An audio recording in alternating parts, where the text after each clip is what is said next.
Cooking dinner. Ooh.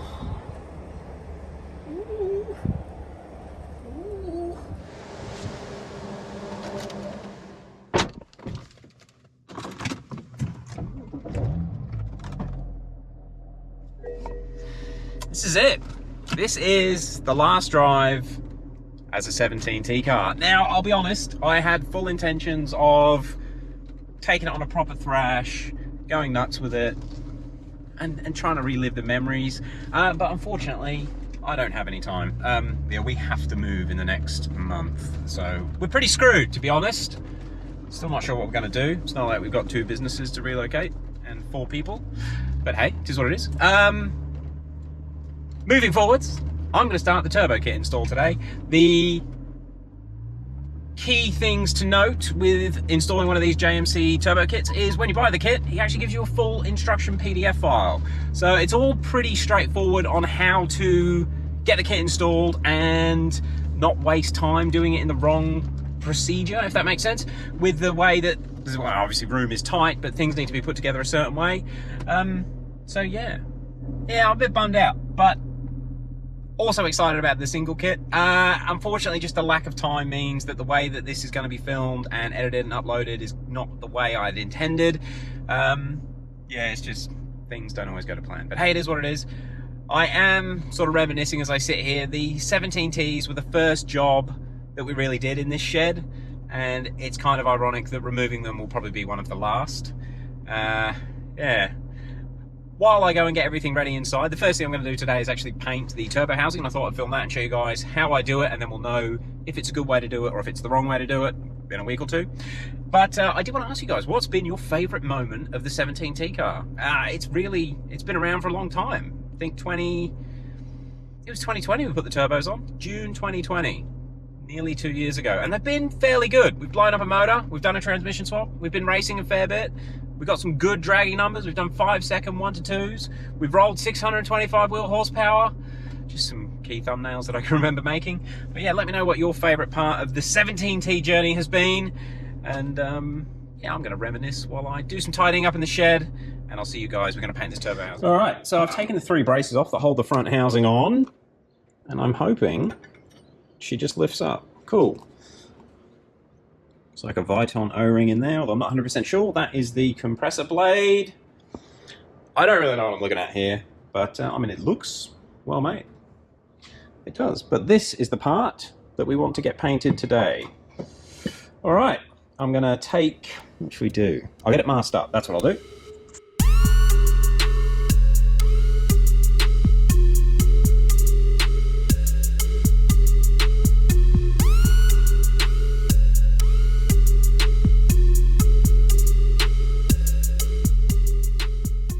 Okay, so the housing is masked up. I wasn't actually going to mask that side, but I need to paint this part, and I just don't want to get any paint on the inside of the compressor housing, obviously.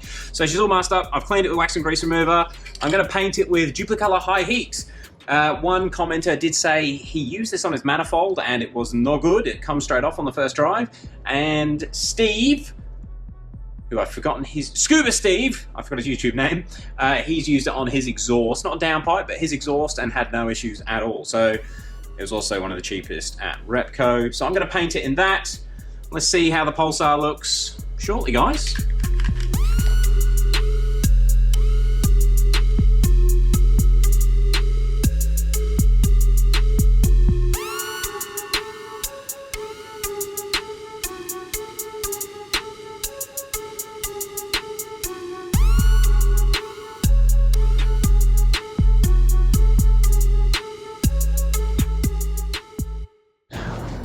Well, it is the next day. Now, I didn't actually realise, I should have read the instructions on that paint, that you actually have to cure it in an oven.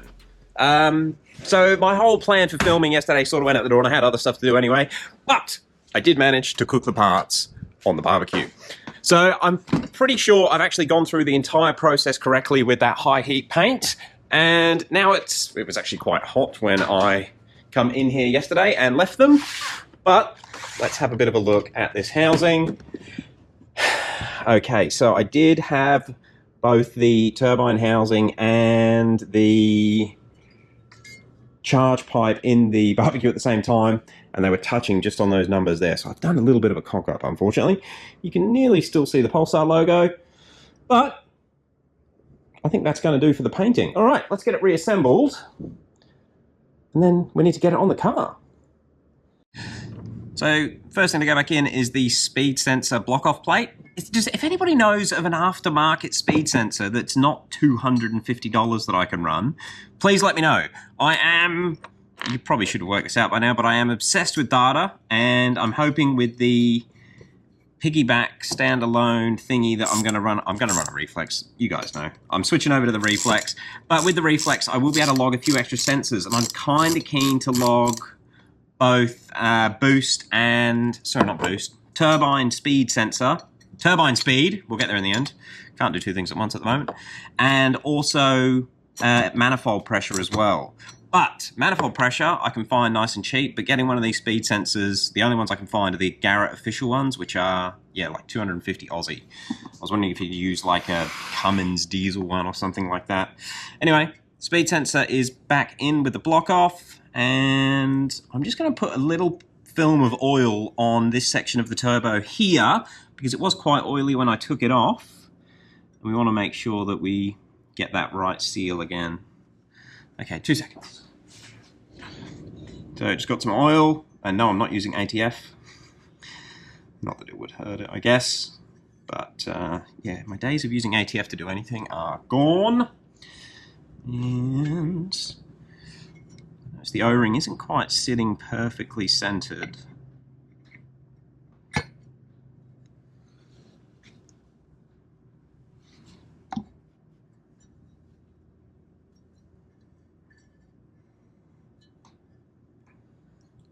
Make sure it is spinning all right on that O-ring.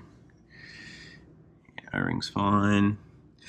You do have to be very careful when you're reassembling turbos. I have seen, well, not mentioning any names, Al from the Skid Factory, he had one actually come apart that wasn't quite seated properly.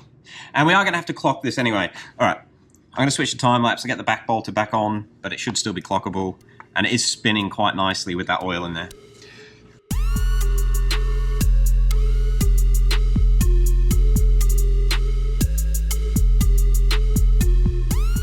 There it is, and I've actually clocked the main centerpiece, the exhaust tape, so it should be pretty close to where it needs to be once it's bolted in the car. Hopefully. I'm not 100% sure on the exact angle of the manifold, but we might have to tweak it, but hopefully it's close anyway, with the oil drain pointing pretty much straight down. Something else I just thought I'd grab, in fact, you guys can start getting excited. I've got the turbo kit laid out here, and I just grabbed the filter to see how it fitted on. So this is like a HKS style foam filled filter. In fact, there's the foam there, and these are supposed to flow better than the stubby K&Ns. However, space is such an issue in the front of these engine bays.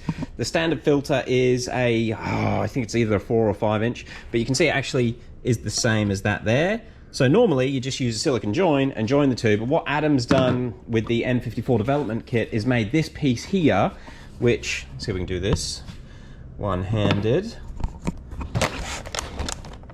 Yes, we can. Okay, so this 3D printed piece that Adam's made actually clips on to the turbo, so that's it. We just put a cable tie or something around the back, and that piece will actually, if you take this section apart, back out. If you take this section apart, that piece actually sits inside there and it replaces the bell mouth.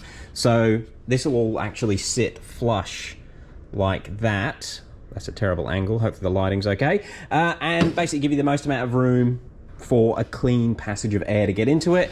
And it should also allow for, I've seen a couple of like single turbo air ducts where it ducts the air from above the radiator and over to the side of the turbo instead of going to the factory air location, air intake location. All right guys, turbo's painted, charge pipe's hanging up over there.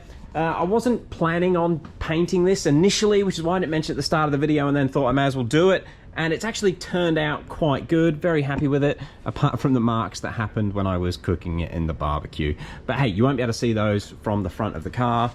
And yeah, so we've got a black charge pipe. All the silicone joins that Adam supplies are black.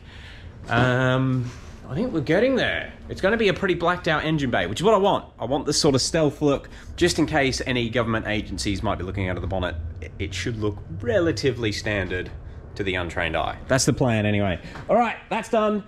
Guys, I'm going to go and edit this video and upload it straight away, and then the car's in. The car's ready to go up on the hoist. Again, massive shout out to Flow Designs for sending me their lip kit. This has been driven most days this week, so it's had a week with the lip kit on. And man, I just love it. The car, you feel like you're in a more expensive car with a lip kit. It's weird. I never thought a lip kit would make me feel so different about what the car's like to drive, but loving it. Anyway, video's going up. 17Ts are coming off. Sad day, exciting day. Hopefully, we'll be driving it out in the next couple of days. But you guys will have to follow along and see how the videos go. There's no way I'm going to drive this out in 2 days. I'm sure it won't be that smooth. Oh, and just so you know the plan, I have got the reflex, so we're going to go to sequential port injection and a lot more data logging than what I currently have. However, I also need to upgrade the fuel system really if I want to push that turbo. So what I'll probably do, I've also got an exhaust, custom exhaust made as well. So I'll probably just fit the turbo kit, run it at wastegate pressure with the current fuel system, and that way we can at least take it for a drive with an open dump. Does that sound like a good idea? Let me know below. See you guys in the next couple of days.